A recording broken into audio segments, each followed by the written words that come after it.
make sure it just says one. Okay, perfect. I think I'm gonna go ahead and call the meeting to order. I apologize for the lack of handouts. I see a couple of you brought. I had intended to make copies of everything I attached to the agenda or the calendar invitation, and anyway, didn't get around to that. Obviously, we've been without power. So those of you that had a chance to review the agenda, you have a motion to approve the agenda. Make a motion to approve. Second? I'll second. Okay, the agenda is approved as presented virtually. Providing a couple of updates to the group, since we last met. We now have a full slate of the private committee member for our investment advisory committee. Craig and Richard have both committed to extending 4-year terms, and we obviously brought James on board as well as Brian. So we're in pretty good shape there. So again, thank you very much for your continued commitment to this committee, and really appreciate that level of support. So Elizabeth Pape is our new county auditor, and started in what, mid-July? And I thought for Elizabeth's benefit, maybe just do quick introductions, kind of who you are, who you represent, what you do, and Elizabeth, do you want to start off? Sure, I'm Elizabeth Pape. I'm from, I moved here from Portland where I was an auditor before and took over the internal audit function here. Really excited to be here. I really like it here in Deschutes County. I'm enjoying it so far. I've got a couple of great audits we're working on. Really enjoy the work. So, and I'm here not just to kind of learn more about what you all do, not because we're auditing you. Yeah. Again, Robert Tintle, Chief Financial Officer. Great to be part of this committee. I am really fortunate that Bill's the treasurer able to take on all this, so it's great for us. I was treasurer and finance manager at Lane County mentioned before prior to coming here. And again, same thing, glad I'm here. It's a great place to work, great place to be, great place to live. So I appreciate being here.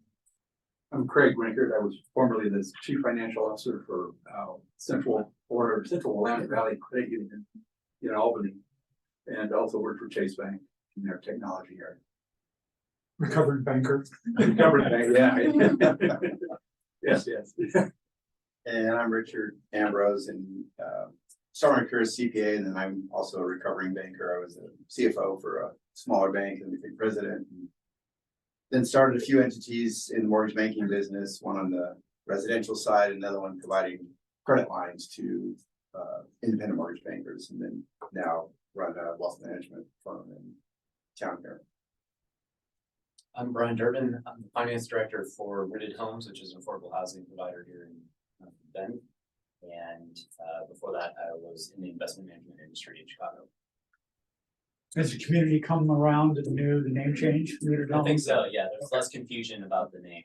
Yeah. So we're happy with it. Let's put it. I'm Nick Lee, like the county administrator. I also serve as the budget officer, and I live 5 houses away from Elizabeth. We're neighbors. And Tony DeBone, Deschutes County Commissioner, and thanks Bill for taking care of these numbers and everybody here too. Angie Powers, administrative assistant. And Angie, thank you very much for everything you do. She's the one that helps make everything happen behind the scenes. And you do it seamlessly, even this morning. We had a couple of conversations back and forth starting at 9 o'clock. What do you think? Should we cancel? Should we continue? And we updated it at 10 o'clock. And then I thought, hey, we should be adaptable here and figure out a way to have this. So I know how difficult it is to get back on everybody's schedule. I'm so happy that we were able to have this meeting. And again, I'm Bill Kuhn. I'm county treasurer, took office early January. And I too am a recovering retired banker from a year ago. I kind of joked that a year ago I had no idea I was going to be running for public office or be working for the county. So just be open to opportunities. So anyway, happy to be here. And yes. Just one more. Yeah, thanks for joining us, Elizabeth. We haven't crossed paths too much. We're just in the hallway together, but it's exciting to have you here in Deschutes County and taking a look. I always appreciate, just a business type audit, looking for fraud, waste, or abuse, but also just optimizing and whatever else we can do. So It's very valuable to have our at Deschutes County. Do you look at all of the different divisions within the county then? Yeah, we do. Right. So, yeah, well, right now we have audits going on property management facilities, Fair and Expo, and a couple that are kind of HR focused, one looking at wage equity and one looking at overtime, and comp time administration. But yeah, we do everything. Anything it's a county, we can audit it. We have a committee, just like this one, with public members that sets our plan. Every 2 years, they give us, me and Aaron, an assignment of things they want us to look at, and then we just run with it. We also produce public reports, so let me know if you're interested, and I can show you how to sign up for those. Yes. And it's ironic too that I, right after I joined the county, I was subject to the county treasurer audit. And I'm going, wait a minute, I just got here. How can I keep getting audited already? It really, in my mind, it was great for me because it was able to provide me with, kind of an area of focus, things that I needed to be focused on and moving into this new role. And I actually thought the timing of that transition audit was perfect. We do that whenever a new elected official comes Yeah. on, we do a transition audit to help them to sort of assess anything that didn't get done last time and move ahead. And we'll talk a little bit about that later on in the agenda. We've got a couple of items, action items from that audit. A lot of education can happen there too. Yeah. Okay, this is the primary mission, and this is how it's funded, and this is how we keep track of everything. It's the basics. Perfect. I found copies of the meeting minutes. They were attached to the calendar invitation. Hopefully you had a chance to review them. Do we have a motion to approve the minutes? Make a motion to approve. I'll second. All right. Any discussion? All those in favor? Aye. Guys have it. Next, unfortunately, I was able to print off a couple of things, but I'll go ahead and provide a brief overview of our August treasurer's report. We do have the September treasurer's report completed, but I haven't presented the Board of County Commissioners, so I want to kind of stay focused on the August report until doing so. So anyway, so high level updates, our portfolio balance at the end of August stood at 256 million month end, which was down 2.2 million from July. And it was a decrease of 15 million year over year. Several factors to consider, and the decline is due to spending down of our ARPA funds, which we received a significant amount of stimulus funding to the tune of about 38 million, I believe, roughly in 2 tranches. And so we're continuing to pay those funds down to various organizations that have received awards there. And then also I would say the other factor too is we've got ongoing construction activity, including our Negas transfer station. We ended up getting a bond. We actually had bond funding, and now we're paying those funds out on a monthly basis as that project comes to fruition. So net investment earnings were 491,000 for the month, slightly lower than the prior month, but 282,000 higher than a year ago. And this is reflective of a higher rate environment and also higher portfolio balances, although they are declining. Our portfolio category balances are all within policy guidelines. And I will say too that reflective of rising short-term rates, our local government investment pool, which is where we park monies daily with the state of Oregon State Treasurer's Office, is continuing to increase that rate, and it currently stands at 4.8%. So we've seen significant increases in the LGIP rate. And that's been a great benefit to the county because as we've continued to kind of build short-term liquidity, we've had a great rate that we've been able to utilize to generate earnings off of those funds. So the average portfolio yield for the month was 2.48%, which was an increase over 2.38% in the prior month. So that rate does continue to go up. The portfolio now has a weighted average time to maturity of 1.06 years compared to 1.37 years a year ago.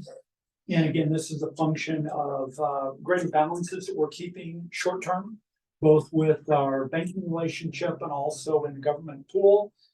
And we will see that extended as we start to get into our seasonal investment cycle, which is coming up very soon.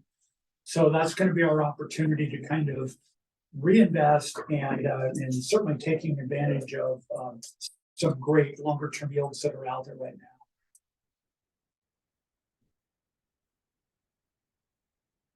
I think those of you that have a copy of, if you want to just look at both the 24-month historic investment returns, the 3-year portfolio balance, and the 5-year maturity distribution schedule.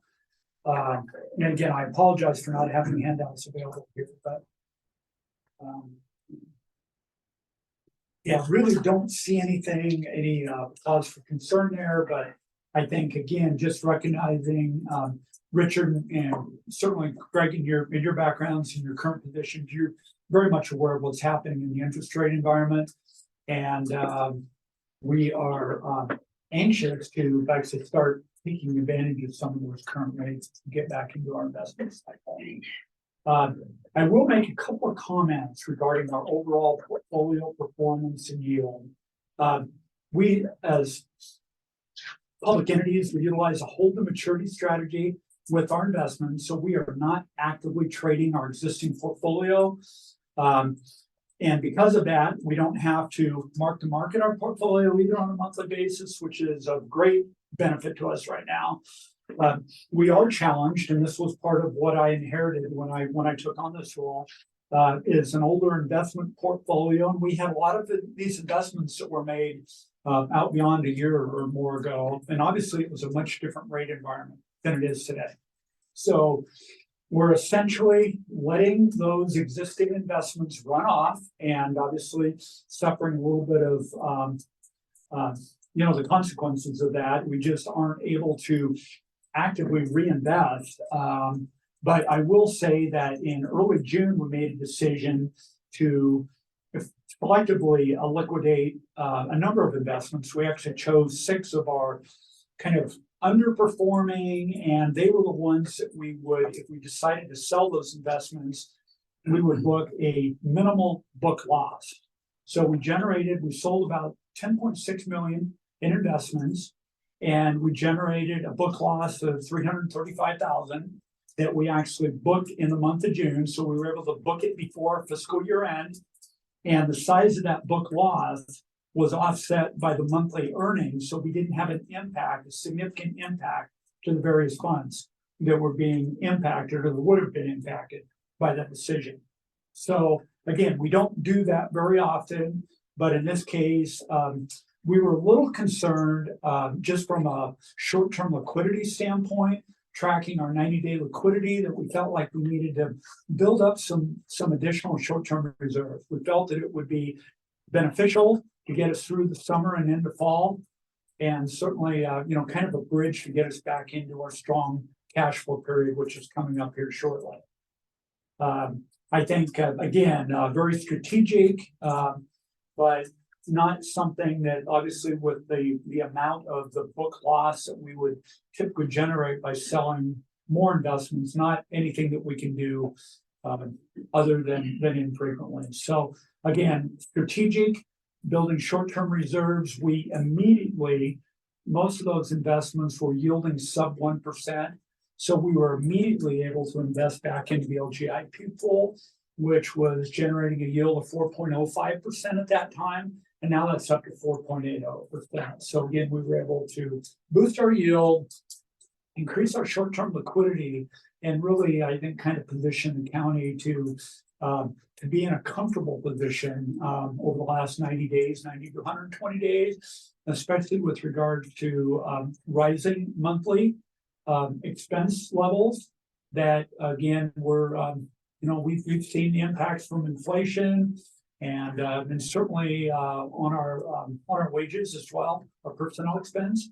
And so we just felt that that was a good move to be in a little bit better position to ensure that we had good financial stability and flexibility. So also since then, starting in July, I started a rolling 30-day T-bill. We were investing $5 million monthly to take advantage of high T-bill rates, and most of those yields were 5.25 and above. And so we were able to take a portion of the proceeds that were generated from the sale of the investment portfolio and really, kind of boost our yield there. But again, limited to what we can actually do, especially with a hold to investment philosophy, and also recognizing just kind of level of book loss that's embedded in the portfolio that we don't have to recognize if we hold them to maturity on those investments. So any questions on any of that? The ones that you sold, were those in a held for sale portfolio, or, I mean, how did you avoid tainting the whole pool? I mean, it's been a long time since I've been in public accounting, so. Yeah, they were, we didn't actually, and Robert, from an accounting standpoint, we didn't physically have to move them into, they were a held to investment portfolio, so we were viewing those as long-term investments, not short-term. But from an accounting standpoint, I think once we sold them, we recognized the book loss. Oh, so you can, for the held to maturity, you can sell a certain percent then without? We could sell the whole portfolio if we Yeah, if we want choose. to. Our policy is whole, typically, as Bill mentioned, everything's held to maturity. But we did decide to sell a few of these earlier. And in doing so, that's when we do have to book the loss. Right, At right. that time, yeah. But it doesn't The take, best example would maybe be some of the banks that incurred huge losses earlier this year. right, And they were selling down their hold to maturity investments. So these were not short-term, these were held long-term.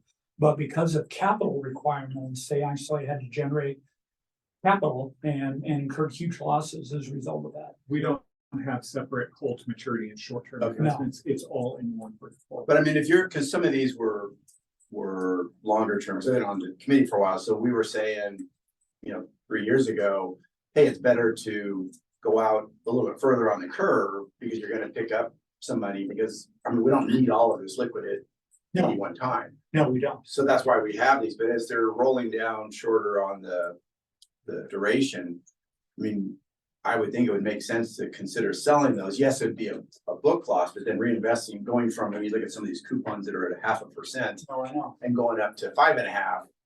I mean, Well, sorry if I may. Go ahead, Robert, if you want to. Yeah, when we were doing the analysis, we looked at the ones that we sold had the smallest book loss on there. When we looked at some of the other ones, that's when you start getting into $1 million book loss or Yeah. 500,000-600,000 on individual ones, right? So, or, and since we have to, when we sell it, book the book loss on a budget basis, that's when it starts impacting county departments and funds, right? They don't see an actual loss in their fund. Yeah. And Yeah, that affects and that's their where it becomes operations. real. But I can share that we looked at a universe of, basically developed parameters on what investments we wanted to look at and build out a spreadsheet that allowed us to compare, the actual cash generated versus book loss and build a little, kind of a multiple. Power's coming down. Turn the light Hey, switch look at on, that. too. Let there be light. Celebrate. Yeah, it was perfect timing. Wow, All right. hurt my eyes. Well, fun. Yeah, so anyway, we actually worked through an analysis to determine which ones we could generate kind of the largest amount of cash versus the amount of book loss that we had to book as a result of that sale. And so we didn't look at just the 6 investments that we ultimately chose to sell, but we looked at, I think there were 25 or 30 different investments that were out there that we looked at and really trying to, kind of manage book loss versus actual cash. but and I don't understand how the budgeting works, because I do agree, if you sell it, you have to book the loss. Yeah. But then does the treasurer function look at that and say, hey, we're selling, we maybe bought it at a premium, but it's only yielding 0.5%, but now we can reinvest that at 5%. Basically, the total return over a 1 or 2 year period. So maybe some of these departments have a loss, but then they're gonna have more income going forward. I mean, I don't know if that's an Well, analysis. that is what happened with the ones that we sold. So they booked the full loss in June of last fiscal year. But they will end up getting more interest earnings over the the reinvestment. So they will see higher interest earnings than they would have previously. Right. But Yeah, but the It still large, impacts the- large book loss does have a significant impact to all the different funds that are within that pool, and it's a balancing act. I will share that Robert and I were in a Oregon Association of County Treasurers and Finance Officers meeting. It's a statewide organization here about a month ago, and there was a lot of discussion there with regards to kind of portfolio management. We're all in the same boat. We're dealing with portfolios that have aged investments in them. And because of the rapid rise in rates over the last 12 to 18 months, it's impactful. But the challenge is, how do you generate higher returns on those existing investments without generating sizable book loss? But it sounds like the accounting treatment from a government entity is different than, say, private. Okay, because, Yeah. because, It's I mean, we as the a, accounting that makes a difference, because we do need to account for those reduced balances. That book loss has an impact to the fund balance. so like with our clients, I'll look at it and go, hey, over a 2-year period, you're gonna be X dollars ahead. You get to take this tax loss Yeah. if it's in a taxable account. And so from a pure number standpoint, economic standpoint, it's beneficial to do that. But then I get that there's issues with budgets and how that impacts each year to year though. So you're really more constrained by the different divisions budgets than necessarily what's the smartest overall economic sense, correct? Sounds like it. well, and most few comments there, but one, most governments do hold to maturity. Right. Just because of the nature of it. We're not sure. Because, yeah, No. because again, it's about preservation of capital, even though you may, in the long term, make more money, but the yield is the third, it's the third ranking, first, but, preservation of capital, then liquidity, then yield. So we're not always searching and reaching and trying to get the yield. Now, we want the yield, right? We want to get the highest, but that's third priority on there. But, and again, just responding to the other, one difference in government, on a Oregon local budget law basis, we don't have to book gains or losses, even when we hold them, we don't book that on the Mark to budget market. basis unless we sell. Yeah. But on the ACT for the annual comprehensive financial report, on the GAAP basis, that's when all the funds do book, like the market losses, like in fiscal year 23, we had lots of book losses that we had to book, but it doesn't happen on the budget basis, according to Oregon local budget law. So departments never see that number. It's only in our accounting financial statements that we issue to the public. And that's Where just we enough, have to it's like account no for it. disclosures, right? No, it does show as a loss. Oh, okay. Instead of investment income, some funds you'll see Yeah. investment loss on the accrual, modified accrual basis, but you never see that in their budget basis, in their day-to-day operating budget. So It's, go ahead, Craig. do the bonds themselves, are they associated with an individual department? Or No. fund, it's the It's whole all county, pool. It's all pool. and the interest goes to the whole pool. But if they're, when you book the loss, that gets flowed through to the budget cycle or the budget.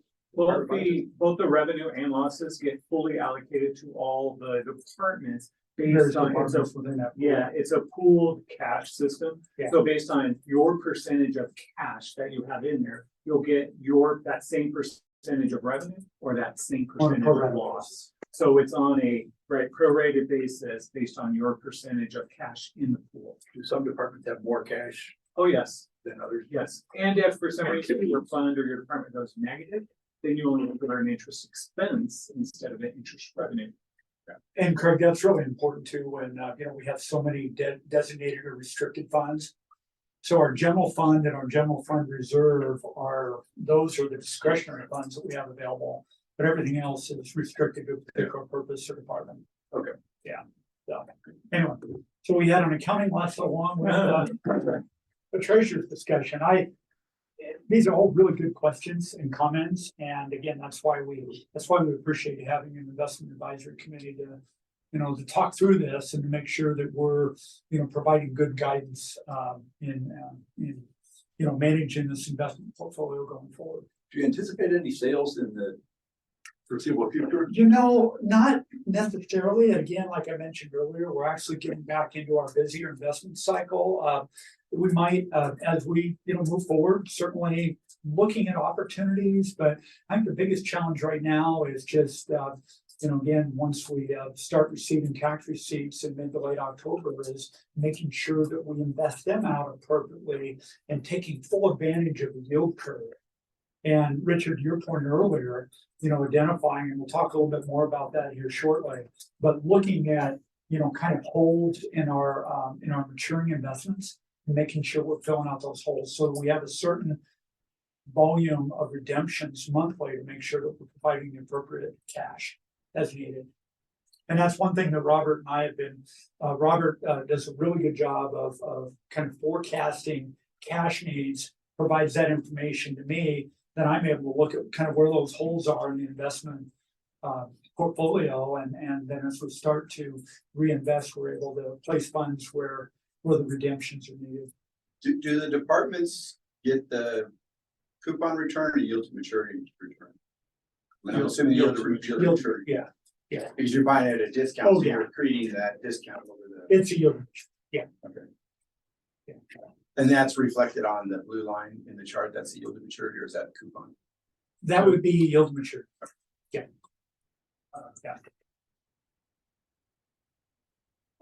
Let's see.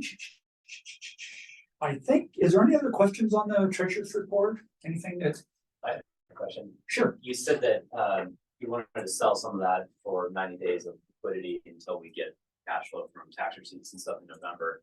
Did that kind of come to fruition of that was a good choice because we needed that liquidity over the last 2 months or so? It did. It didn't get down as close as we thought it might have. Our seasonal low point, Robert, if I remember right, was like the end of September, kind of what we were forecasting.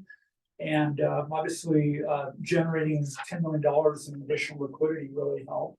And basically out of that 10 million that we generated, I've been investing 5 of that, not long-term, but longer term in 30-day T-bills. So that's worked well at the same time, but it also, we were able to take that 5 million and view that as short-term liquidity because we were only investing at 30 days at a time, but we could have pulled those funds back at any point. So we were targeting, when our payroll cycles were and really looking at the need for lump sum cash and making sure that we had that available as needed. Good question, though. I mean, over the next year, we should see that return rise significant. Yeah. I mean, just because of the lower coupon stuff that's maturing. No, we, and I will say that out of that 5 million that I was kind of rolling, we actually ended up investing 2 million of that into March of next year. And then we took an additional 3 million and invested that in July of 2025. So we really looked at that now as being available to invest longer term at much greater rates. And both of those rates were well over 5% yield. So, yeah, so I want to say tread water a little bit, but certainly somewhat restricted by what we're able to do short term. But again, we're intend to take full advantage of this next investment cycle to look at both yield and duration, and really trying to think about, we've had a lot of discussions around, during our last investment advisory committee, we talked about, our policy allows us to go out 5 years. Seems like the sweet spot right now is 3 years or less, but we will be looking at whether or not we want to consider maybe even investing beyond 3 years, which our policy allows us to do. But You mentioned that other municipalities are struggling also, and anybody that owns bonds. is struggling. yeah, How does Deschutes County compare in its yield relative to others? I would say we're kind of middle of the road. I would say we're not performing exceedingly well, but I think we're doing better than average. I know it's a challenge because we've got a larger investment portfolio at the same time. So a lot of the other counties don't have the investable funds like we do. And so that tends to skew the numbers just a little bit. Yeah, I say it's my understanding from previous discussions that Deschutes County's cash rich relative to. Yeah. Many other counties. Yeah, I don't Which know if I obviously- fully answered that question, but it really is, every county is so different. Yeah, I mean, I I guess mean, it's, some are not doing anything other than investing in the LGIP pool, which they've done great. Because of what that rate has done, and that resets whenever the treasurer's office decides that they need to adjust that rate. right, So if you're able to ride the really short end of the yield curve. With both our bank balances and also with the LGIP pool, that's done great. sure. But we are hampered by some of the historical investments we have out there right Yeah, I mean, obviously, it wouldn't be fair to compare somebody that only does Yeah. LGP and somebody that has a 5-year portfolio, so. Yeah. But I guess if you compare. now. I'm same glad company, right now, looking back in hindsight, I've only been in this position now for 10 months or so, 9.5 months, but that we didn't invest long. A year and a half to 2 years ago, so we've got, when you look at our duration of 1.06 years, that does work to our advantage as well. And what, another comment, so the reverse happens when a government only invests in the LJP. Then when rates go down, their rates go down, their interest revenue goes down right away because they haven't invested in 1 and 2 years. So out. we need impact. You could have had that longer term. Yeah. And I would say the reason why another reason our duration went lower and continues to go lower until we start investing in those out years is because we haven't had the funds to reinvest. As things mature, sometimes you reinvest those each month, but we've been using those for expenditures as well. So now, like Bill said, as we start getting more money, we'll start going back to investing out in those out years. You'll see on the calendar, there's, if we look at our 3-year mark, there's those empty months. So we need to fill those buckets, and so our duration will go out, and the timing should be right, because the rates still look favorable, We'll talk about that in just a Yeah. few minutes when you all provide us with your economic Yeah. insights. But we don't see that. Is the county's expense level rising? It has to, I mean, significantly, I guess. Yeah. Rising, more than inflation, and I know there's some construction projects or such that are. So, in the, documents here, the 3-year portfolio balance, I always kind of think about that, graph, if you look at it, currently published.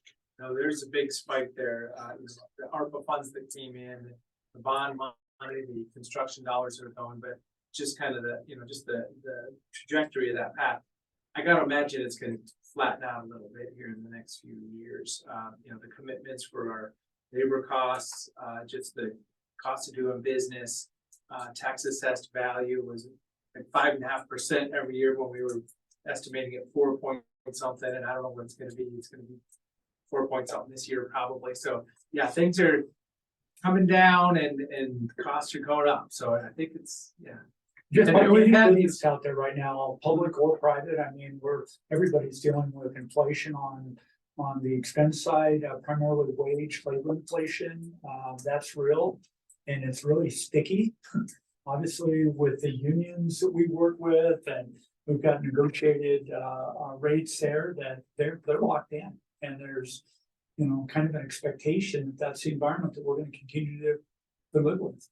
Yeah, I don't see the labor costs coming down. I mean, you're paying $20 an hour for a fast food worker, and so let's say all of a sudden we have a recession and people lose jobs, so they're dying to get a job. Well, they're not gonna go back to those people that are making $20 and say, okay, we're cutting you down to 15 now. Right? So, wages are steep. yeah, it's, I mean, I just see it going. They'll look elsewhere unless they find that all other opportunities have also reduced as well, and that's really what's gonna happen. There's gonna be a lot of movement where people are looking to be able to continue with that wage at some But point. I just don't see the employers going and cutting wages. I mean, unless it's really bad for the company and then it's Yeah. like company wide, from the president on the way down, we say, all right, to survive, we have to reduce our pay X%. But other than that, I just don't, maybe new people they might hire at a lower level, but then the new people are like, wait a minute. I'm $3 less than this guy and I'm doing the same job. So I just don't see Yeah. that coming down, to be Yeah, honest with you. really, really difficult because it was across the board. It impacted all industries, service industries, manufacturing, government. And it's gonna be, in my mind, it's one of the significant headwinds that we have ahead of us in terms of getting our arms around inflation. Well, Robert's doing a good job showing us long-term analysis for the sheets. Kind of, we've had a couple of sit-downs with the board, just talking about where we're at now. Some assumptions for the future and what the expenses are and income expected. So, we're getting serious about it. Or at least laying it on the table. We're annual budgeting. You know, we do the budget every year, every 12 months, not every 4 months. So it'll be the choices we make. Is there technology that the county can take advantage of to, you know, basically do more with less people? As far as creating efficiencies and workflows and things like that, or is that like fighting an uphill battle trying to get that done? Very diverse, everything, you know, every department does very different jobs. So I think generally Deschutes County is on the edge, on the front edge of, hey, if we can do it, you know, faster and cheaper, we're ready to take that step. So Yeah, so many of our Yeah. departments are public facing and they require people, individuals to perform a job or a function or provide a service. And that makes it really challenging when we've got the population growth that we've had here in Deschutes County, and you know, and certainly the areas like health, public health, and you know, sheriff's office, et cetera. I mean, there's, you know, you've got to be able to staff adequately to provide that level of service. That's just it, I mean, it's like solid waste, I mean, we have to have somebody. Yeah. We have the people in the field doing whatever they're doing all over the place, and. You know, during the pandemic, we allowed employees to work remotely, but we rarely shut down. Whereas the Portland metro area, and I'm not being critical, but there's this, I mean, people are working a day a week in the office. And I know, Elizabeth, you experienced that, and I just hear about it. It's still very common for, which ripple effects through downtowns and whatnot, but that's a whole other story. But for us, it's, you know, I think there's going to be opportunities for us to, what opportunities does Chat GPT provide for us? Can we write press releases more quickly? Can we do can we perform functions or operations more efficiently? Likely, we're always looking and exploring how we can do that. Will it have a long-term impact on our employees? Maybe. I mean, we're always going to be open to that, but it's certainly challenging to replace employees with technology at the county level. I don't know if you have other perspectives about cities where you've worked. I mean, is that mainly because of so much of the public facing function? Yes, a lot of it. I mean, you know, building inspectors have to go on site, or even if there's somebody here that's got an ability to use a drone to look up, you know, to look at the top of a building, that are not spending all the time going up and down. So again, we still have an inspector going to the site. There may be a more efficient way to conduct that inspection. It's just that so many of our services are in person or facing. The county inspection now is automated and Permitted. permitted. I built a shop, and I was a general contractor. I was filing the request for the inspector. Sure. And had to interface with the inspector. So and sometimes they'll take a photo if there's it's that whole thing. yeah, it was a good experience. Yeah, great. We'll continue to Especially look for a at it. project that Craig was general contractor on. I think, you know, again, we've got visibility, I think, into that issue, and certainly the long-range forecasting that the finance department put together that has been kind of openly shared within departments and at the board of county commissioners level. It's just long-term trend that we need to be made, you know, continue to have eyes on. Yeah, because it will impact our financial flexibility and certainly our reserve accounts, et cetera, that provide us with a certain amount of assurance that we can continue to provide, you know, for operations as we see fit. So anyway, any other comments on the treasurer's report? We kind of delved into economic conditions, which we'll talk about here in just a couple of minutes, but just wanted to follow up at the March Investment Advisory Committee meeting. We went through a comprehensive review of our investment policy, which we're required to do annually. We had a couple of very minor changes that were recommended by this committee. We actually took those changes, went to our Board of County Commissioners and approved those changes in April. And so that those modifications have been made. And the revised investment advisory policy is posted out there on the website as well. So anyway, so that, again, we'll take a look at things when we have next spring's investment advisory committee, and we'll go back and review our policy at that time as well, and keep our auditors happy. Let's see. Other considerations, and again, I'm staying on the agenda. We are one of the items that came out of our internal audit of the Treasury Department was that we needed to create a kind of a simple trading document. And this was basically just an opportunity for us to be able to capture. So when we're making an investment choice at a point in time, we need to be able to capture the intended goals of the investment made at the time, which would be the investment type, maturity, security rating, yield to maturity, and the efforts that we've made, best case efforts to ensure that we're getting a competitive bid. Now, those of you that are in the investment world understand that it's always not apples to apples comparison, that when we send out a request to our brokers, we don't just get back, a Sigmund Treasury.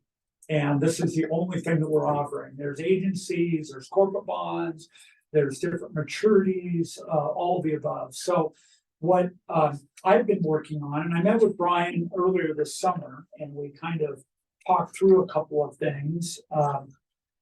But what I've actually been using, and I apologize for not making copies for each of you, but what I'll do is I'll circulate this around. You can just kind of take a look at this. What I did was I created kind of a simple Excel spreadsheet that also we used a pivot table to pull in the 5-year maturity distribution schedule. So that will be updated out of our investment management software, which is called Simpro.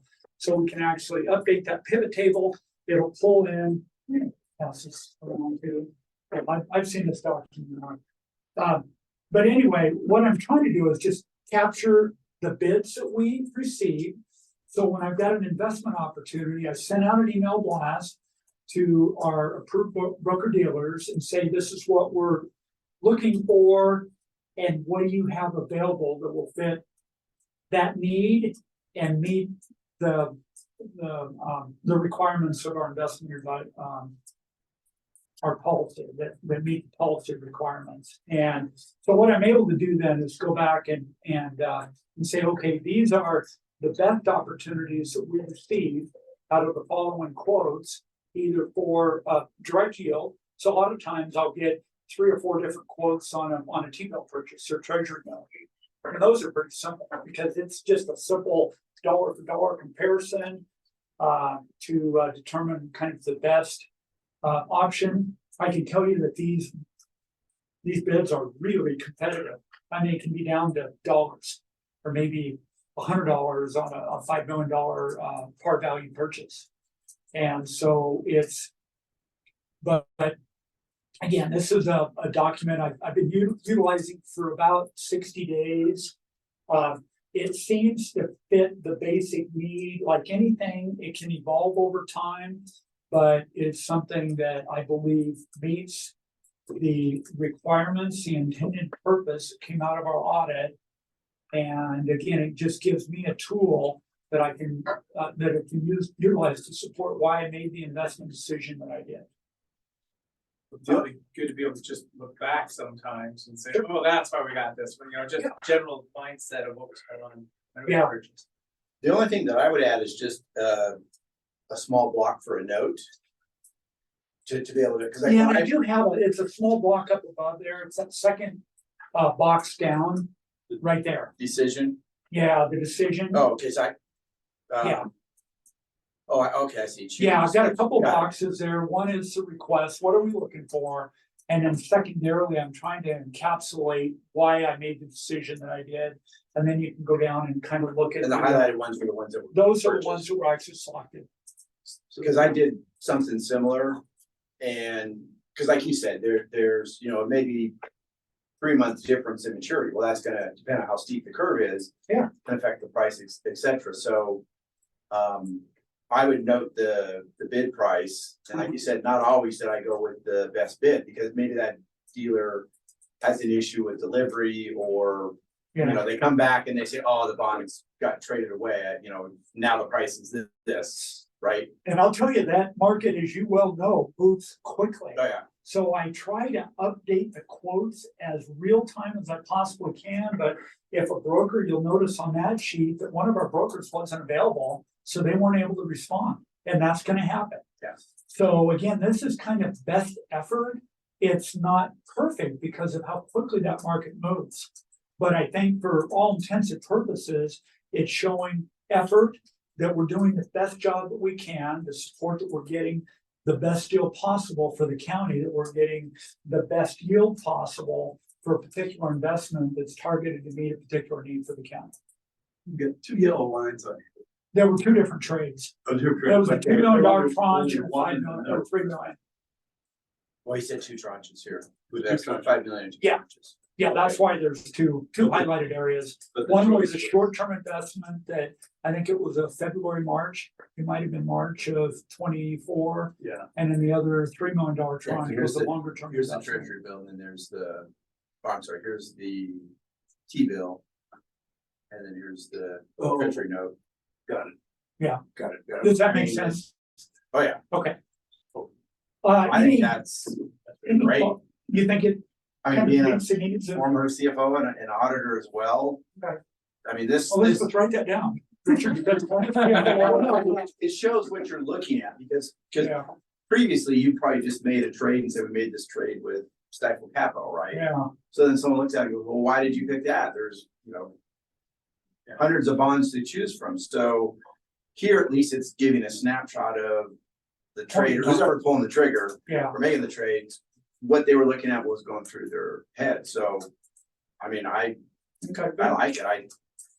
I think that, and then if you see something that pops up that maybe there's if you go out a little bit further, you're picking more up Yeah, because of the curves, then you note that and say, hey, we wanted to fill this 6-month slot, but we're picking up, an extra 30 days at a higher yield than we would have. we're otherwise. picking up, 30 basis points to go out only 30 days. And Yeah. so, just, Yeah, and I shared that with Robert. Robert and I had a discussion around trying to fill, I think it was an April slot. And I ended up choosing a late March maturity because it had a little higher yield than anything that was available in April. So again, trying to match up cash flow needs with what we have available to us as investments, and trying to find the best fit, not always perfect. and then would these be digital, so you'd save them digital, or is it because I know when you're, I'm getting emails. okay, And so what I'm doing is I'm encapsulating email quotes, so it's a little cumbersome there. Brian and I actually had a good robust discussion around how do we automate that? Maybe ChatGPT has there's an AI function out there that, Bots. yeah, but right now, just the nature of email transactions and then trying to kind of quickly summarize those results into a form that's easily readable and that explains why a particular decision was made. That part of it's kind of fun. Yes, because the example that you sent me, we were receiving different types of information from the Yeah. brokers, so there's not even consistency versus broker to broker in the quoting practice. So trying to get some type of request for quote system Yeah.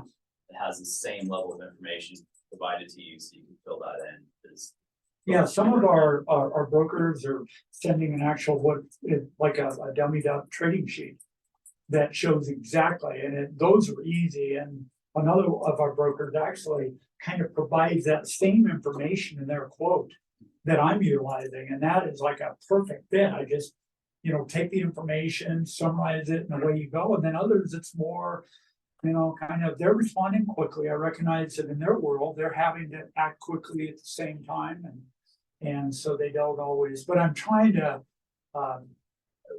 guide the process a little bit and explain to some of our brokers that if I can get a little bit more information initially, then it's a quicker kind of a comparison for me to be able to make. Yeah, even in that practice, it looked like a lot of them were sending you a screenshot from Bloomberg, which has all the information, but then that requires manual entry. It actually does. To your sheet and. Yeah. therefore Yeah. there's- So I'd say if there's any opportunity for enhancement, that's probably the biggest one is how do we get to a point of automating that as quick or as much as we can? But we're not there yet. It's all based on email request. And once we get to the point of making a selection, I get back to them as quickly as I can, say, yep, let's go, let's pull the trigger. And they're trying to, and I also give me an updated quote. So I know the market hasn't moved too much, so maybe I need to go back and kind of revisit all of our quotes, but and as we've talked about this before, I do not have a background in trading, but I'm learning.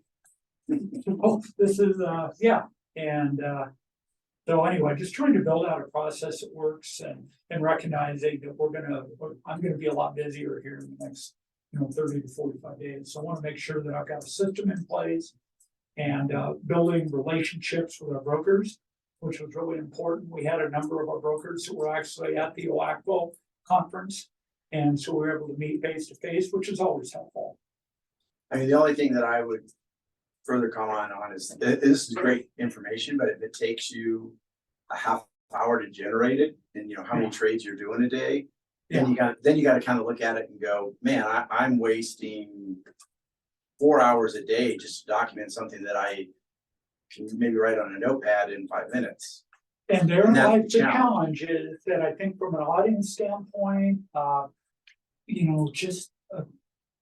see how that part of it goes. I recognize that there may be some time constraints as we do multiple trades daily, but I think a lot of times too, I've got the summary and maybe I fill in some of the details after the trade's complete. So I can look at it and say, yeah, these are the best quotes to fulfill a particular need. And then I can go back and kind of summarize after the fact and make sure that we've got good file documentation. I mean, from internal audit standpoint, obviously the cleaner and the more digital and everything that you can scan and audit, 'cause it makes it easier, is better. But then do you look at it from time versus benefit scenario? I didn't work on this audit, this was before. No, but I mean, just in But I general. mean, in general, I think the issue here with this recommendation was that it was part of a transition. So it was part of giving Bill the tools to know what decisions have been made in the past. And so, I think that's definitely something we would consider, if this takes 2 hours to make them that would be worthwhile. But if this is just the same information you'd be jotting down and handwritten notes, and you can get used to just typing it into this form, then that. Yeah, I think the nature of it, again, is just the follow-up of, getting emails back, and you've got to have a means of consolidating that information into a document of some sort that can show where the best opportunities lie. And so there's a balance between time and what we're trying to achieve. And I think what I've got here, that document, I think it might maybe 20 minutes to complete. And I've got the form, it's already out there. I just need to enter the information. And then But going forward, each trade won't take 20 minutes, so will it? No. Okay, good. No. Because that's too long.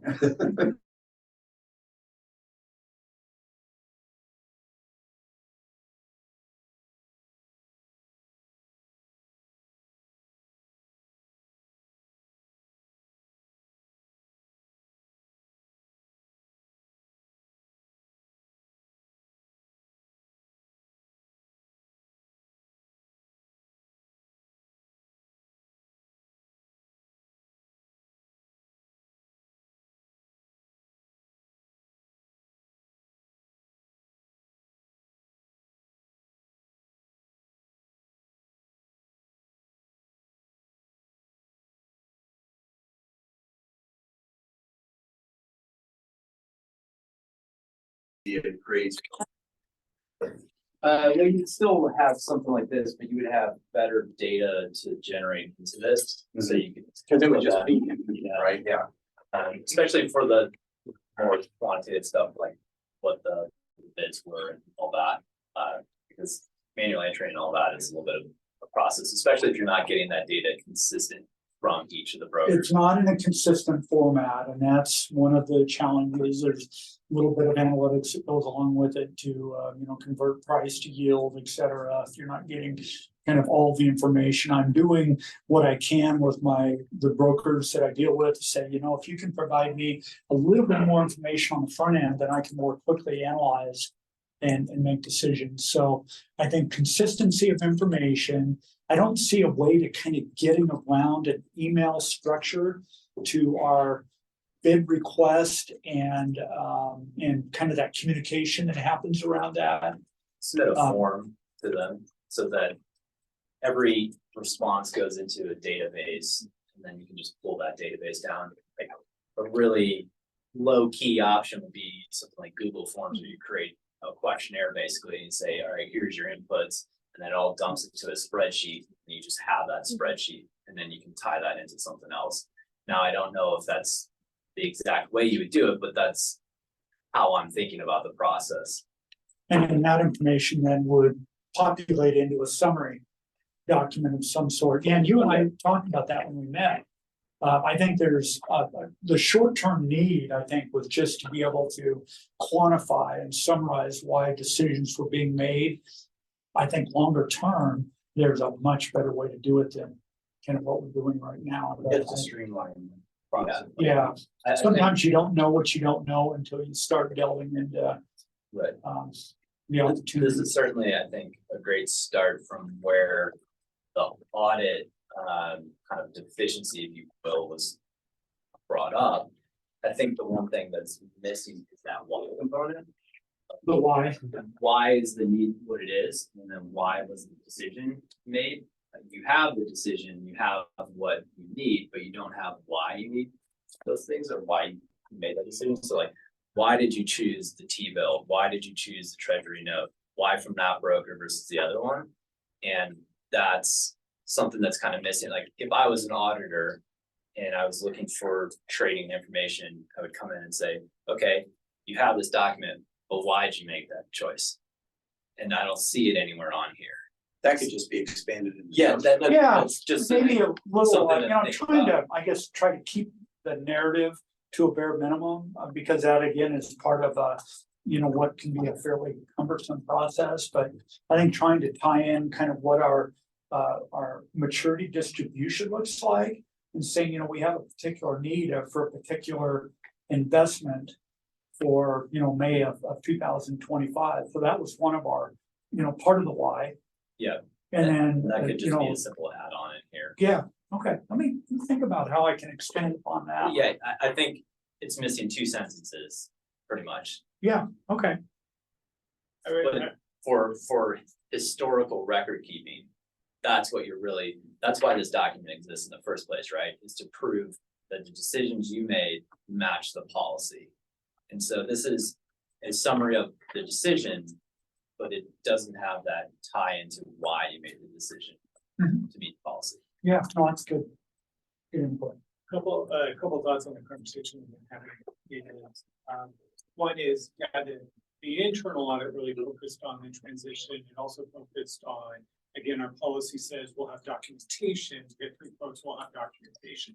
So this is to get to that documentation. Now, the external auditors, Moss Adams currently also audits the cash and investments, and they're looking at the transactions, the trades, the accounting, the internal controls, the separation between what the treasurer buys, what the accounting people do, who transfers the money. There's a great separation between bill and the actual money, right? And for his own protection, right? So that they're not, one person isn't doing everything. Right? So there's great internal controls. So that's one factor with that.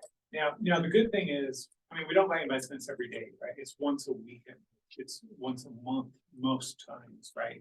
Throughout the year. So what I was thinking too, along your point there, Brian, is even if you provided the brokers in the Excel spreadsheet in the format that you need and say, here's the Excel template, provide it back in this format that most of them should.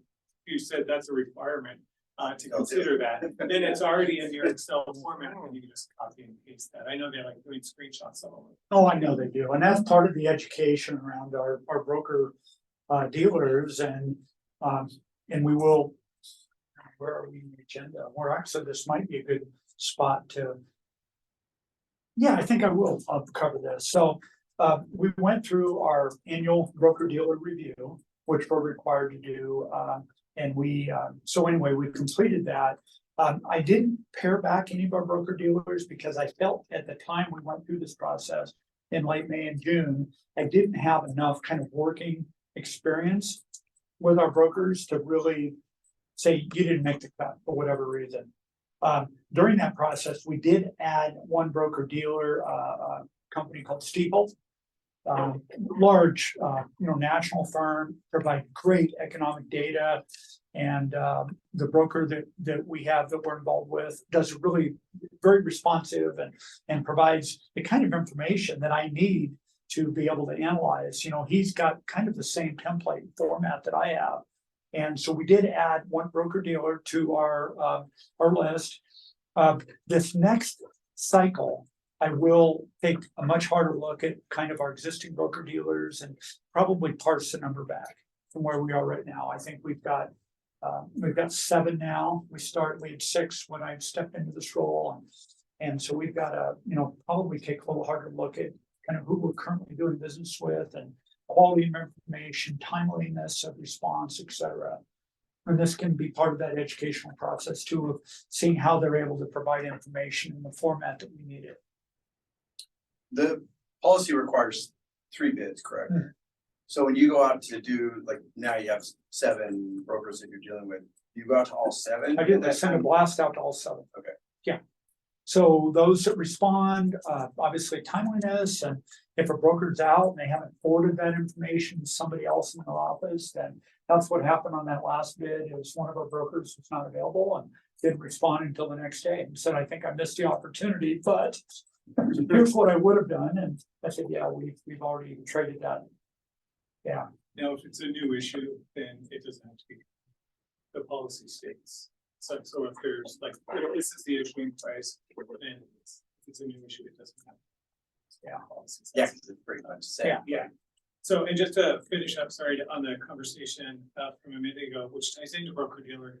The other part of decision making on this form is, again, you don't want to be over concentrated, as we talked about, with one broker dealer, right? So that's another decision factor on there. Could be the broker dealer, because you want to spread out. Again, consider yield, consider when you need it. That's another factor. The other one is the type of investment, because some of our investments have limits. For example, corporate bonds, you can't go over a percentage. So not that we're buying bonds now, but you'd want to consider the type of bond. You don't want to buy. We could buy 100% treasuries, but maybe you have too much of one agency, so you want to put it in a different agency. So those are other factors. And finally, as far as the auditor standpoint, external auditor, really, yes, I think it's good. We should expand on why you made those decision factors and that could be one of the factors that I consider is that, concentration issue that. Yeah, and those are great factors, type concentration. The other one is, but it's ultimately, you're using your professional judgment. As the treasurer, it's professional judgment based on all those criteria. Yeah. And then you're ultimately using your professional judgment. I would say pare down the brokers to 4. Yeah. I would say Are they 4 15 or 4 to 5 that you're working with. 7's too many. You're just adding more complexity into it. You don't need to, especially if they're all fairly competitive. Because then, why choose one over the other? It's all just throw a dart at the wall. They're about the same, right? Yeah. So do you need to hit at 7 names or 4? No, and I agree with that. I didn't feel that I had been in the role long enough, and actually I hadn't really done any trading with any of them up until, I think the first trades were made were in June. So really didn't have much experience kind of determining who provides, a level of service and responsiveness and pricing of their investment opportunities. So Can you easily look at what the last years of trades have been and who you traded with to see, what your top 3 most frequent brokers are? oh, yeah, we have Start- that. kinda We track start that there. information in I terms think of our there's. portfolio. It's on the base sheet of our, Okay, Yeah. yeah. yeah, and you can see we have a concentration in a couple of brokers there that, to Robert's point, again, we want to have diversity in our broker pool as well. That we don't want to be doing the majority of our business with 1 or 2 brokers. That chart is based on the value of the portfolio at that point. At in a time. point in time, that's pooled as of month end, So it's not when we do our. trailing 6 months. No, it's not a look back, it's a point in time, the investment portfolio as it stands, and how much of that activity was with a particular broker. But the securities themselves are in safekeeping somewhere outside the broker. Yeah, we have a safekeeping relationship with Zions and Corp. Okay, that's the Custodian. $5,000. Yeah. Fee. Yeah, that's the, So where I'm headed with my thought process, from a security perspective for the county's safety of money, it's that type of security. Doesn't make any difference. The condition of the broker. no, not at all. So At the time, now we have requirements when we go through this annual review. That we go back and we look at, public record information, we look at overall capitalization, they have certain minimum standards that need to be met there. But, and all of the brokers that we deal with all meet those requirements, so that's part of the annual review is I send out a letter. And I say, requesting all sorts of information on both the broker and the dealer. yeah, At the same time to, verify that they're in good standing. You don't wanna And be- so all of our existing brokers were in good standing at the time we went through this review, so there were no issues there. you don't do business with the guy that set up shop yesterday. So is the diversity of brokers more about just making sure that you are keeping everything competitive? That, and I think secondarily, some brokers have certain specialties. Yeah. That they may not be, one size fits all. Right. So we're getting maybe more diversity in investment options as well. So I think that's part of what, and I've certainly noted in the short time that I've been trading is that some of our broker dealers do have specialties that they focus on and they may not really, yeah, so I think that's part of it as well. Yeah, so capturing that information, knowing Exactly. these guys are great for treasuries, these guys are great for agencies. Yeah. Spot on. I think it's also very, obviously, a good experience, again, I limited it for, but if they know that you have other competitors, like, I'm not always using you. And if they know that you have other brokers, then they're more willing to really hone in on the price that they give you. That's what I found, it's really useful knowing that, hey, I'm sending it to all the brokers, not just. It's the competitiveness of knowing that you're not the only provider and that makes it, yeah, and hopefully driving to a better opportunity for the county. Play devil's advocate and say that in my past experience, if we gave most of our volume to a single desk, they tended to treat us better over the long run. So there's a balance of, if it's too competitive, they don't care enough about you. Yeah. But if it's not competitive enough, then Take maybe advantage of they it. can take advantage of you. So maintaining that balance Right. is pretty hard to do. Right, that's true. That'll come with experience. No, great discussion. So are we generally in support of this document as it stands right now with maybe some minor tweaks and enhancements as we? I think Brian commented about the why, it's good. Yeah, and I'll make sure that I expand upon that within reason. That is literally something that I can do after the trade has been executed, is kind of go in and support. I'll have the why, but being able to document that in. The need, the why for the need is beforehand, the why for the decision is after. Yeah. And it could be, again, check boxes or it could be like drop down, Mhm. like, because most of the time, some of the statements will be the exact similar reason, so you can just do a drop down box or a check box. Might make it easier for maybe that as well. Yeah, I would just try to make it as efficient as. Yeah. I'm trying to keep it to a one-page Yeah. document in my No, mind definitely. anyway, because I'm thinking if we expand it out, it's just more, it's gotta be useful, it's gotta clearly define the why, both before and after, what were we looking for, and why didn't we make the decision we did? What were the competitive bids, and then, within the confines of our maturity distribution. Like, that's a critical aspect that I think needs to be included here in some way, shape, or form. Because we're fulfilling a need that we foresee out into the future. I mean, this is really more to meet the internal audit requirements, not the external audit, because the external audit, you're gonna have your trade ticket. and Yeah, that- yeah. that here's your documentation. I'd say twofold, it's meet the internal audit requirements, but also summarizing for me as the investment officer, why I made the decision I did. Because I can look at this and it's a pretty simple, when everything is populated, you can just, it's kind of a mathematical thing, with the exception of if we're trying to push yield out maybe a little bit further. Then that might make one decision over the other, but, push the maturity date out to capture longer yield. I think if one offered an April investment, another offered May, and they were comparable, but we were picking up higher yield for longer, then that would be a reason why I chose that decision. I think it's good as long as you get it set, can make it efficient for Yeah, that's when you're doing the trades. order management. But no, good feedback, and we'll continue to, I think probably refine and revise this, but I think for the foreseeable, this next trading cycle, I probably won't make a lot of changes other than, just expanding on maybe why that final decision is made. Yeah, it's a lot better than nothing, right? Yeah. Perfect. Okay, we've got just a few minutes left. I think now if we could kind of open it up to a market discussion. And I know we've touched on a little bit of this up until now, but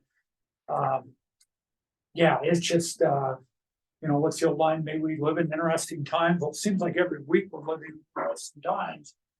But I think, from my perspective, obviously so much of this is how does it impact interest rates? What's that interest rate environment look like? And I know the Fed has been challenged in taming inflation down to their target 2% hurdle. And so we're, continuing to deal with that. I think short term, some of the things I'm seeing in this United Auto Workers strike that hasn't been resolved yet. The longer that goes, I think that will actually serve to kind of dampen down economic activity, because I think I read somewhere where we're pulling $5 billion a week of economic activity, lost wages, et cetera, out of the economy. Obviously we've got some general dysfunction with our governance right now, which is creating a lot of issues. We've only, kicked the can down the road on our debt limit, and that expires November 17th, I think. Something like that, the current agreement that they have, the funding agreement. And anyway, so I'm interested in hearing, kind of what you guys are hearing and, what. So anybody want to lead off? I'll kick it off and shoot goals. I think the Fed's gonna raise rates again, their next meeting. Probably another quarter point up. My expectation is that rates will stay high for an extended period of time. Higher for longer. Yeah. In selecting, your maturities or selecting your bonds. I think, building a consistent ladder is a good strategy. I would fine tune that in terms of if you have cash needs that you know of that are exceptional. I would target bonds to that maturity to meet that cash need. So that you've got that there, but otherwise, laddered portfolio And I would keep it short. I would not, while rates are high and I think they'll stay high. What's your definition of short? Less than 3 years in maturity? Yeah, I'd stay less than 3 years. I wouldn't. I would think it would be prudent to start, stepping out, beyond the 1 year, to fill the 2 to 3 year cycle, but, stretching to 5 years. I struggle with that being a good decision. I don't think rates are gonna drop significantly for some time. I think we're gonna have a higher normal for a longer period of time. There may be some drop, whatever the peak is down the road, especially if we get run into a recession, as you're referring to. But Yeah. You look historically, and we were, so low for so long that I think a lot of that history has been erased. If you look back, prior to the 2008, prior to 2008, we were in a 5 to A more normal rate environment than where we have been for so many years, and so yeah, that's good.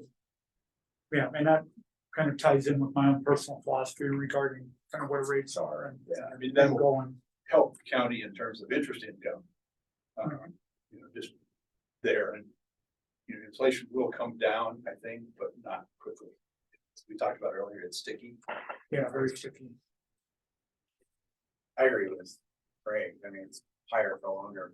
That's what I'm reading from sources that aren't trying to sell you something, but are more kind of independent analysts. And the main reason is we're not seeing the big layoffs and stuff. And we will have a recession, or we are in a recession, depending on how you define it. Yeah, we're basically at full employment right now, and we have been for. Yeah, and I don't see another 2008 hitting us, because there's just too many things that are strong out there. So salaries are gonna stay higher for longer. And that's what the Fed's fighting with is, I don't think if they cut, if we do have a recession, I don't see them going to the lows like they did in 2008 and 2020. I mean, they can't, because inflation will just take off. There's just too much money out there in the system. So I think we're more like, this is gonna be more normal. I think the prior, almost 20 years was abnormal, or 10 years was abnormal, with it being down below, Fed funds below 0.5%.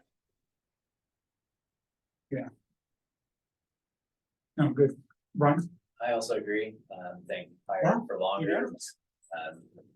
what a great Panel. all great on the same. I also agree, keeping it short. I really like what you did with the 30-day T-bill roll. I would implement more strategies like that, because right now we're inverted, so you're gonna get the best short term. And if rates do start to drop, I think they're gonna be in the short term, and the long term will stay kind of more normalized and higher. So once that shift starts to happen, then you can start to go out a little bit longer. But I don't think you're missing anything by not going long right now. I think you're missing something by not staying short. I would agree that if the curve gets to a normal steepness, it's gonna be the short end coming down as opposed to the long end going up. Yeah, in the last probably week to 10 days, there has been a kind of a re-inverting of that yield curve, that the inverted portion of it, because of rising longer term rates. We're starting to see that move positively, but it hasn't gotten to the point where it's a significant change yet. Yeah, But past- again, the past, like, opportunity is middle to invest. range, right? Like Yeah, further out, it's starting to come back. it up has a started to little come back out a little bit. And I'm talking 10 years and beyond, but so are we generally still kind of 1 to 3 years in support of that, really not investing long-term? bit. Yeah, and I would, again, like that 30-day T-bill roll, stuff like that. That's hard to argue. I mean, you're It's getting just 5.25. Yeah. You're getting what, 4.8 in the LGIP? Like, Yeah, it's given us a 50 basis or 35 to 40 basis point bump in rates. it takes all the priorities into consideration. You got the liquidity, you got the yield, you got capital preservation. kind of hard to argue with. Yeah. I agree. I'll just add, even though I know it's, maybe I'll just add a couple of thoughts. I 100% agree with all those comments too. One of the things we also heard at the conference is, and this, experienced this too over the years, it's, obviously we never want to try to guess the market. No one ever knows what the market's going to do. But I think it's maintaining that balance, continuing to invest in those rolling treasuries, let's do that, but also going out on our, fill our ladder. Because as soon as, and this is what we heard at the conference, we had one that it might have been Dimitri from Piper Sandler showed a history over the years, long term at that. As soon as they announced the rate cuts, as soon as the Fed started saying, okay, we're gonna start decreasing the rates, that's when the rates dropped fairly quickly. And then you miss your window, so then you miss out on those 3 years at a higher level, because now that they're reducing rates, well, now you're getting the rate even lower. So it's that trying to do both simultaneously, so you can take advantage of the high rates in short term, but also set yourself up for those longer term rates, because once they start going down, now we can't commit to keep at a higher rate for 3 years longer, but if we don't continue. Be interested to see the difference between when it's an inverted curve versus a normal curve. Yeah. In terms of what is that rate of decline and where does it happen? Because right now, if the Fed were to start cutting rates, I still think long-term rates stay pretty stable. They have been stable over this. Yeah. The volatility has been in the short term. Yeah, no, all good feedback. Yeah, and I think your comment about, kind of match funding certain cash needs. You guys are all aware that we're moving forward with a courthouse expansion. And we should be in receipt of funding for that courthouse expansion. We go out and issue a bond, support a portion of that funding, and we'll have to kind of reinvest those funds to meet our needs for the timing of the construction, the pay applications on the construction project. So there'll be an additional, kind of a separate pool of funds that we'll need to take a look at, because they're dedicated to a particular need, but that'll be part of our investment pool. Just to expand on that. So mid-November is when we expect to close. So that'll be 20.5 million in bond. So those funds will come in and Bill will invest those out. Then we're also anticipating $15 million from the state. We believe it'll be a lump sum payment to us. And that was some. And so those will be some big cash infusions that we'll see right away. And then over the next 2 years, that money will be drawing down again, just like the bond money Bill mentioned earlier. Yeah. What is the term of the bond? That's anticipated. It'll be 20 years. Yeah, with a 10-year call feature, we'll be able to take a look at it 10 years from now and determine whether or not we can call it. When you have. Matter of fact, we'll be on a call here in a few minutes. Yep. So, any other feedback? Any brilliant words of wisdom to bring us to the finish line? I have words, I don't know if they're brilliant. No, I don't think we have. I'm just gonna say one thing is that we have an opening on our budget committee. So if anybody's interested in applying for a budget committee, that position. But if you're on our investment advisory committee, you're not eligible to become one. Oh. You gotta say, yeah. We'll feed you 3 days in a row for the budget. And a little required work to go along with it. So, Nick, appreciate that plug. Yeah, I just hear, when I hear, higher longer, that's not good news for our community development department, our clerk's office, or solid waste department. So, No, those are just some of the reality. The reality that we of what we're need to doing. think about in terms of the budget. So. yeah, Well, how does that affect just those departments with if you're not, the borrowing's already been done, so that. We just have less activity with building, if their interest rates are gonna be higher longer. So there's less activity there, there's. less mortgage activity, less reporting. people. There's less demo going to the landfill, so. We track this for all kinds, there's a reason I'm here. Beyond the sandwich, it's really good information, and it's my job to connect the dots, so. What's the time commitment on the budget committee? Yeah, good question. So the budget committee meets for 3 to 4 days in May, every year, the week before Memorial Day, and then just one afternoon in December when we have our mid-year budget committee meeting, and then of course, there may be a couple of extra meetings per year, but not many. And then just reviewing the materials to prepare for the meetings. Anything else to? Yeah, during budget week, it'll be the 4 days before Memorial Weekend, that 17th. Monday through Thursday, not Friday. Day. But it's during the day, about 9 to 4, 9 to 3, you know, so we haven't confirmed it, but it's about 5 to 7 meetings a year, as Nick mentioned. And so you just go to our Deschutes County website, like you're going to apply for volunteer opportunities. All the information's on there on the posting. It closes October 23rd. So yeah, if you're interested or you know someone that may be interested, yeah, help spread the word. Yeah, we are putting the word out, a very, very important There's also function. a position. on the audit. And the public safety coordinating. Yay. And I guess that. Job fair. It's a volunteer job fair. Yeah, Craig's going, you know, I've got about my fill. I'm on the Project Wildfire. Yes, good. Yeah, that's another So value. that means there's room for you too. That was supposed to be once a quarter, and now it's once a month. Oh. Yeah, So I was thinking, I forget, something triggered me here thinking, okay. Two different reference points recently. My wife and I, when we got married in '94, we bought a house in '95. And I don't remember interest rates being any part of our decision. We were just a married couple looking to buy our first house. And I don't even know what they were, but it was probably 4, 5, 6% or something like that, right? So when you think of the, high rates for long term, it is the normal maybe from what we were looking at 20 something years ago. So I think my son just got married this last year and he's like, I'm going to work hard getting a house. And, all the information in the media is, interest rates going up, it's terrible environment, which is scary, but all of a sudden, I mean, once you get it 5 or 6 or 7%, whatever these numbers are, for a while, all of a sudden you're like, okay, well, that's the number. It's just the number. Right now, it feels hard, but it's the number. And then you think, okay, community development, we're seeing the slowdown of what we saw for probably about 10 years. It just kept ramping up. Is there going to be, governor's office wants to build houses or, have housing built.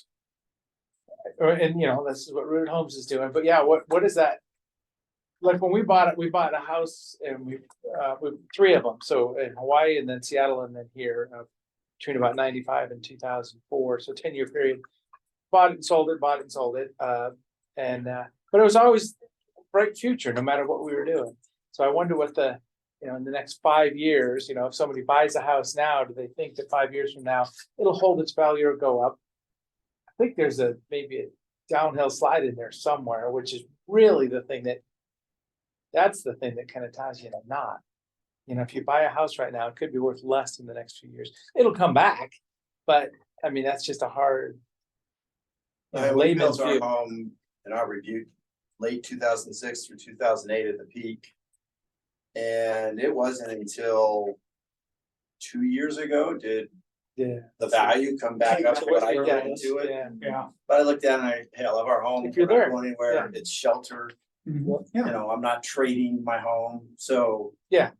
while it stunk that I was, at one point probably On paper, 50% yeah. underwater. Yeah. But ours is the high market 2006, Yeah. exactly the same thing, down 50% now. Thankfully, there was no market adjustment. Yeah. Well, they didn't come back to you and say, Richard, you owe us. And also this bond funding that we're gonna do here pretty soon, we did one in, whenever it was for the jail, about $11 million, 2012 or 13 or something. The market was, 3, 4, 5%, whatever the number was. And then it was like 0 for almost 10 years. And now right as it's coming back up, we're gonna go borrow money again. But I mean, we've been able to basically write off all the debt that was in our system for a long time now, for the last 10 years too. Yeah, minimal bond debt for a county of our size. We've got a pretty good balance sheet there. But again, it's a point in time and we have the need right now and you're looking at your. Yeah, I'm like, oh yeah, speaking of one, that's our next meeting. Yeah, what time are you? So, Yeah, 8 minutes. I think what I'll do is, let's wrap it up. Do we have a motion to adjourn? So moved. Second.